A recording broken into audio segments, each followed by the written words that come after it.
রয়েছে ক্যান্ডি দেওয়ার জন্য। তুমি কোথায় গেলি? আমি তো আছি।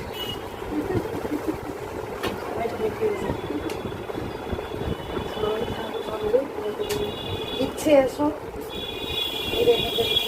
ঠিক আছে। দিয়ে বাবা দিয়ে প্রণাম করছে। হ্যাঁ দেখো দেখো আশীর্বাদ করো। দেখো দেখো দেখো যেন পার্লারটা ভালো করে শিখে খুলতে পারি। এটা তোমাকে এই যে কলকার প্লাস সব আশীর্বাদ এই যে আশীর্বাদ যাচ্ছিলাম ভীষণ আশীর্বাদ। এটা হচ্ছে তুমি এই যে সমস্ত রকমের যে কলকারি করো সেটা রাখার জন্য এটা আমাদের তরফ থেকে